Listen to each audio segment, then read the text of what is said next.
Are you talking to me?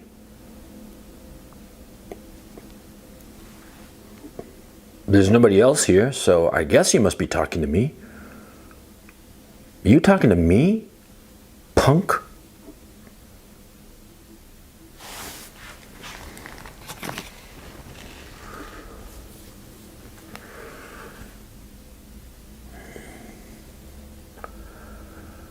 And I will strike down upon thee with great vengeance and furious anger those who attempt to poison and destroy my brothers.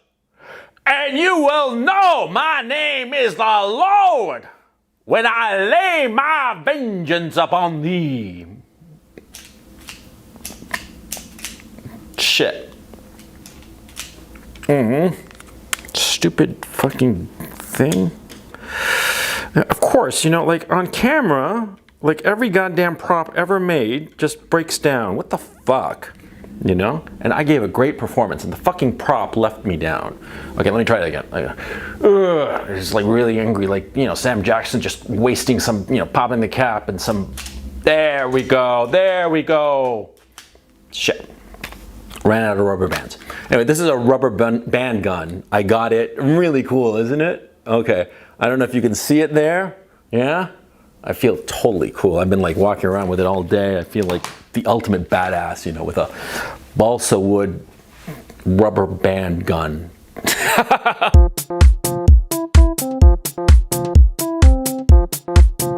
All women are two women. All women are two women. In another post I put up, I once said that all women are dogs. I really did. It's right here. You can go check it out. It's not what you think. It's not that all women are bitches. No, it's that all women should be treated like dogs, and by treating them like dogs, you will be more sexually successful. That's what that post is about. In this post, I'm going to argue the same issue, but from a different direction, which is this. You see, all women are both the actual person who they are, and they are sexual beings. Or let me rephrase that. They are surrounded by a sexual packaging. Think of it like a present. See, you have a present, it's in a box, right? Now the box, the gift wrapping with the bow and stuff, it can be very colorful and very pretty. But you know, what's in the box is kind of shitty, right? And of course, in the opposite way, you could have like a package that's, you know, wrapped in newspaper print for all I know. And you tear off the newspaper print and it's a beautiful present, whatever. It's the thing that you've always wanted, right? See, the packaging and what's inside the packaging, they're two separate things. A lot of guys confuse the packaging with the person. A lot of guys confuse the sexual attractiveness of a woman with who she actually is. I mean, how many times have you been with some guy, talked to some guy, he's telling you about his girlfriend. And he's telling you his girlfriend is like hot and she's great and she's this and that and the other. And you meet her and yeah, she's very attractive, but she's a fucking bitch. I mean, a real fucking cunt. A real piece of work. How many times does that happen to you? It happens all the time. Because the guy is confusing the two women that are all women. He's confusing the actual person with the sexual packaging. How many times have you known of some couple, or maybe it's happened to you, that you're with somebody and you know they're boffing each other's brains out all the time, you're fucking her day and night, and then all of a sudden, like 6 months into the relationship, all of a sudden you're like, you know, I don't want to see you anymore. I'm like, done. Because you were confusing the sexual packaging with who the person was, and after 4 or 6 months, you get to know who she actually is and you want no part of her. You see what I mean? That happens all the time. Confusing the sexual packaging with the actual woman is, from an evolutionary perspective, just perfectly natural. Because after all, from an evolutionary perspective, what does nature want? Nature wants men and women to be fucking. That's what it wants. To have more little children running around and fucking eventually, right? Okay, so the sexual packaging of a woman attracts a man. You see a woman, she's got a great figure, great face, eyes, tits, ass, hair, whatever, and you're attracted to her, to the sexual packaging. Now, that's all good and fine for reproduction. But if you're talking long-term in terms of a relationship, in terms of any kind of meaningful relationship, you want to know who she actually is. So you want to consciously and very deliberately cleave the two people that make up every woman. You want to cleave away the sexual packaging so that you can focus on who she actually is. Now, this is actually a very good exercise, and I do it all the time, and it helps me, and I'll explain why. You see, when you meet a woman who is sexually very attractive, you focus on that, of course. But if you consciously and deliberately try to ignore her sexual attractiveness in order to focus on the actual person, what will happen is that by pushing that stuff aside, the sexual attractiveness, the sexual packaging, your anxiety level will decrease. Because when you see a beautiful woman, you want her. Your desire makes you anxious, makes you spurg out, makes you be an idiot, right?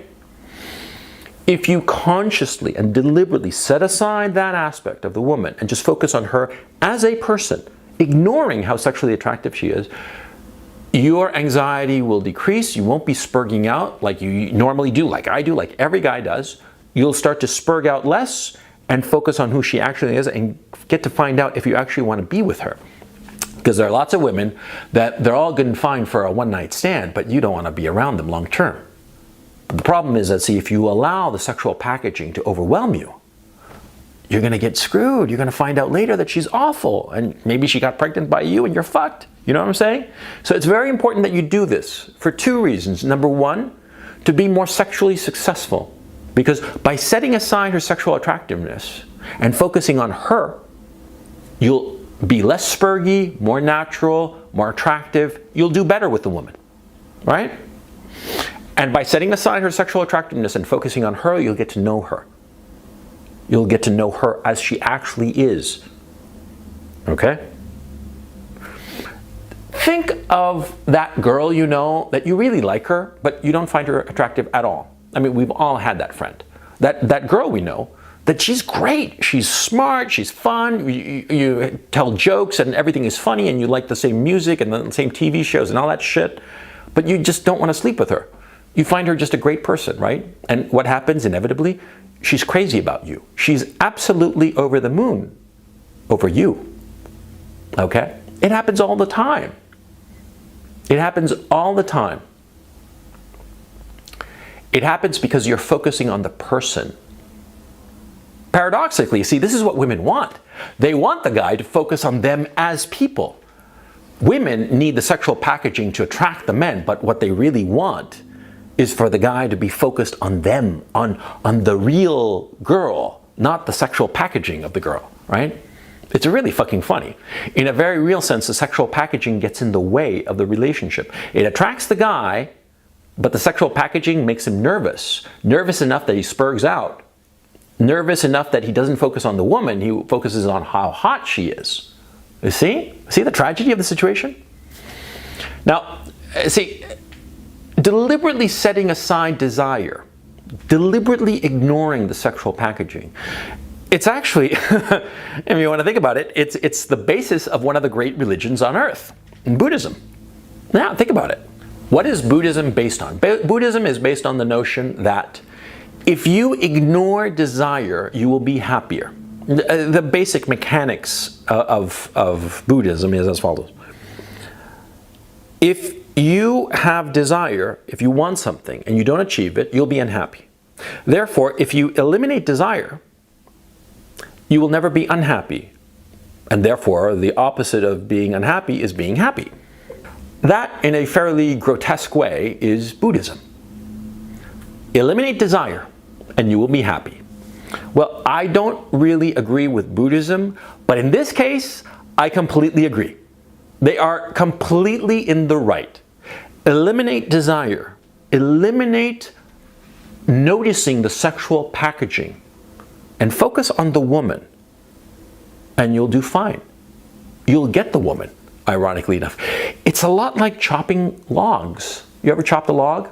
If you aim for the log, you're just going to chip it away. But rather than aiming for the log, if you aim for the base of the chopping block, you'll slice right through that log.